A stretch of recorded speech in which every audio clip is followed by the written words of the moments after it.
Assalamualaikum teman-teman, kembali lagi di channel YouTube Fitrialis.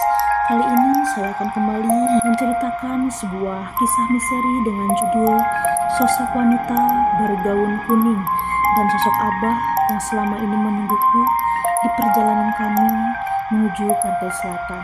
Seperti apa kisahnya? Selamat mendengarkan.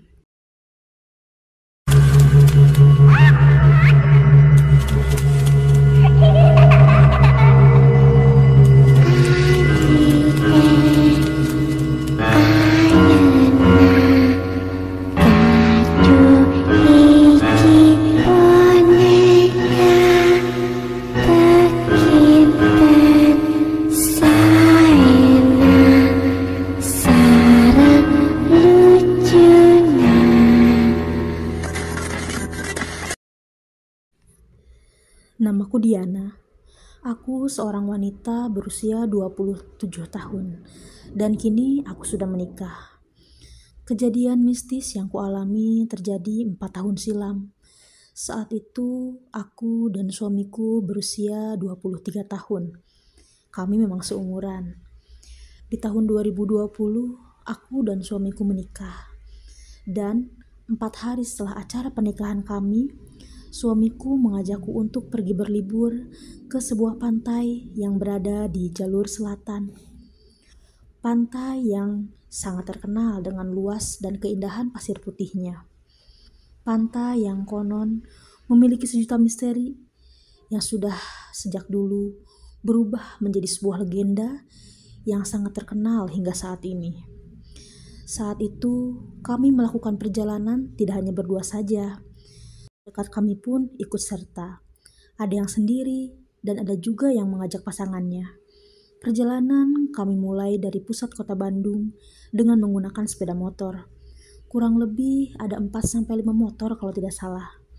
Perjalanan kami mulai di malam hari, sekitar pukul 8 atau 9 malam. Saat itu temanku yang bernama Andre lah yang menjadi pemimpin di perjalanan kami. Titik demi titik daerah kami lewati dengan penuh rasa gembira. Bagaimana tidak, kami berasa sedang konvoi. Tidak terasa sudah hampir 3 jam kami di perjalanan. Kini kami sudah ada di daerah Garut.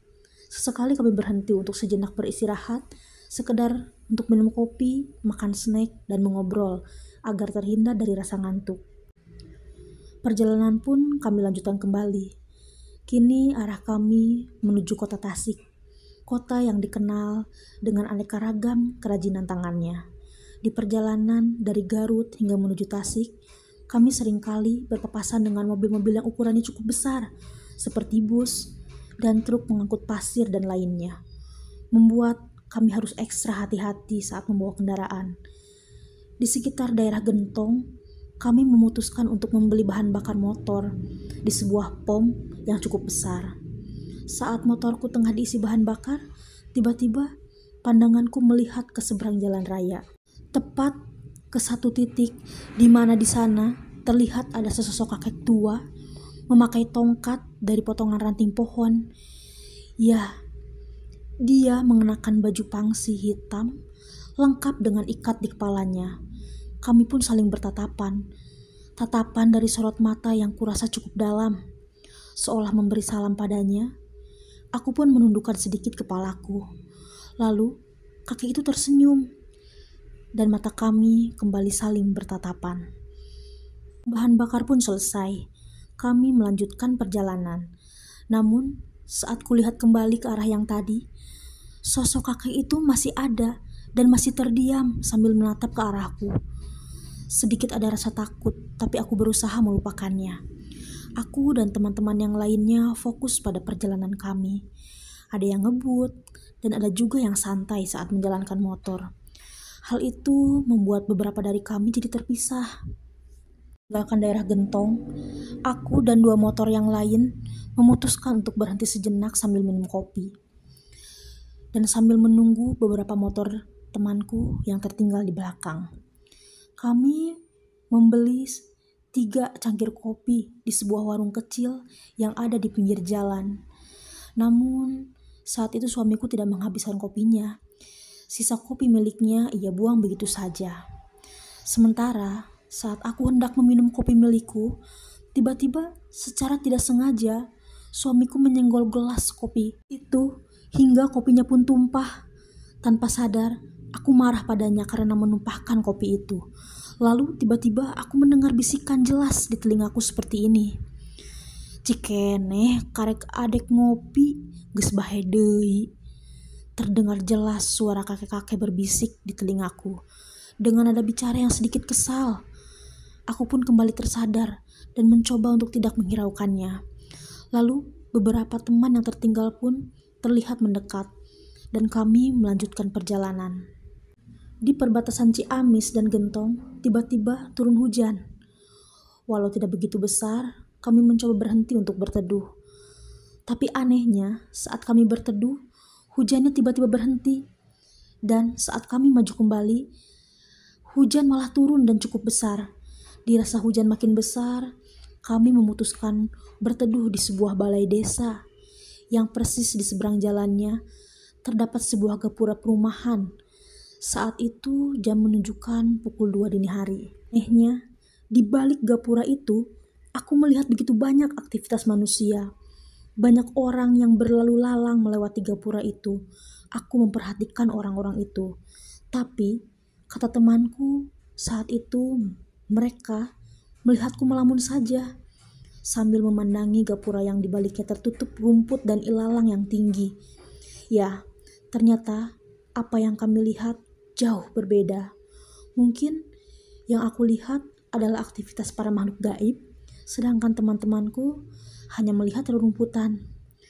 Merasakan ada hal yang aneh padaku, suami dan teman-teman merencanakan untuk mencari rumah penduduk dan mencari seorang ustadz untuk mengobatiku.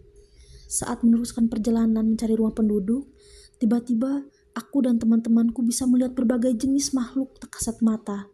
Makhluk gaib seperti pocong dan lain-lain.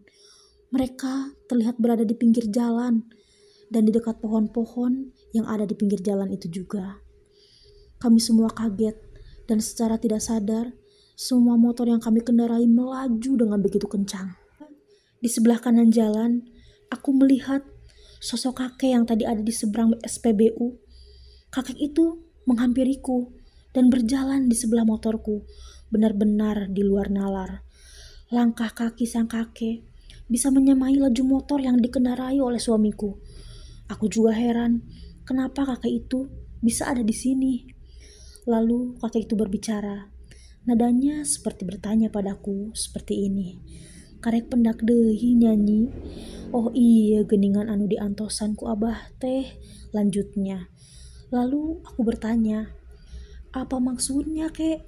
Namun kakek hanya tersenyum dan tidak menjawab pertanyaanku. Setelah itu aku melihat sosok hantu perempuan bergaun kuning dengan rambut acak-acakan. Sosok itu menghampiriku dan berkata, ieu marek dibawa ku urang. Lalu dia tertawa cekikikan. Sepertinya dia ingin membawaku ke alamnya. Di saat itu suamiku merasa kalau motor yang kami naiki terasa sangat berat. Tapi anehnya, dia malah tidak melihat sosok-sosok makhluk yang ada di sebelahku. Saat kakek mendengar hantu wanita itu berbicara seperti tadi, kakek pun menjawab, ulah sagawayah arek dibawa, kawas nu bisa wae. Hantu perempuan itu kembali cekikikan. Sok weh dek dibawa mah. Tapi engke bakal tanggung jawab akibatnya, lanjut kakek berbicara pada hantu wanita itu. Lalu hantu wanita itu menjawab, hayu enggeus milu ka urang ke bagja.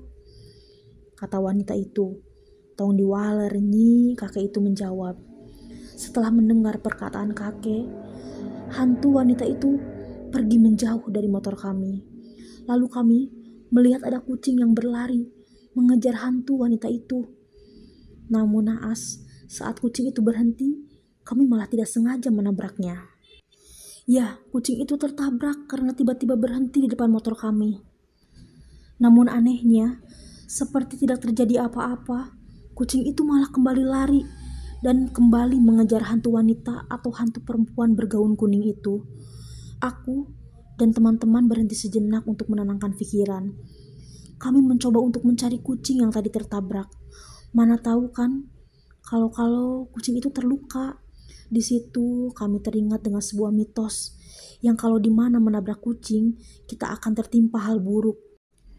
Tiba-tiba kucing itu terlihat muncul dari balik semak-semak. Kami menghampiri kucing itu lalu memeriksa semua bagian tubuhnya. Ternyata ada sedikit luka di bagian kaki. Lalu kami basuh dengan air dan melepaskan kembali kucing itu. Syukurlah kucing itu tidak kenapa-napa.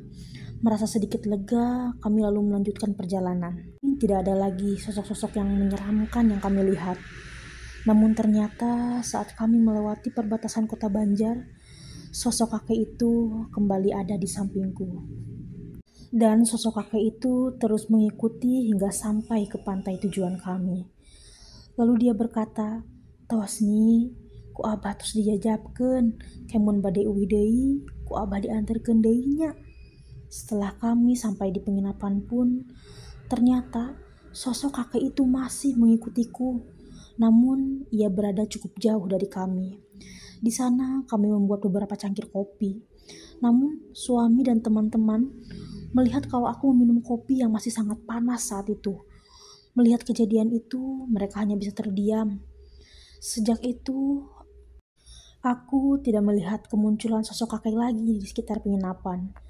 Setelah 2 hari kami berlibur di pantai, kami memutuskan untuk kembali melakukan perjalanan pulang ke kota Bandung. Ya, selama berada di pantai, aku merasa kalau tubuhku tidak baik-baik saja. Aku merasa sakit di sana. Dan awal perjalanan pulang terasa biasa saja, lancar-lancar saja. Namun, ketika melewati arah Gentong, aku kembali melihat sosok kakek ada di jalan itu lagi. Di jalan dan tempat yang sama persis ketika pertama kali aku melihatnya. Waktu itu memang sudah hampir maghrib. Namun, kali ini kakek tidak mengikuti kami. Ia hanya melihat dan tersenyum saja. Beberapa jam kemudian, kami sampai di kota Bandung. Syukurlah, semuanya lancar.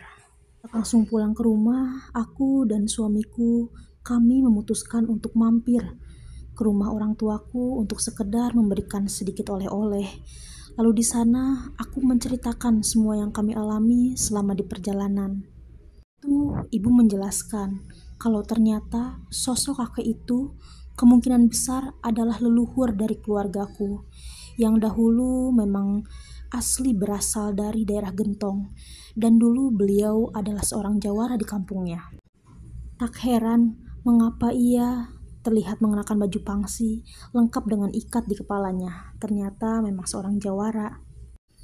Ibuku berkata kalau sosok kakek itu nanti pasti akan datang lagi untuk menemuiku. Dan benar saja, kini aku jadi semakin sering melihatnya. Ya, kini dia sering terlihat berada di dalam rumahku. Entah kapan datangnya. Kadang ia terlihat di halaman, di dalam rumah, dan yang paling sering kakek berada di tangga yang ada di dalam rumahku. Kakek berkata kalau dia akan menjagaku. Aku pun mengatakan mengenai hal ini pada suamiku, dan dia tidak merasa keberatan ada sosok kakek yang menjagaku. Walaupun itu adalah sosok makhluk yang tak kasat mata.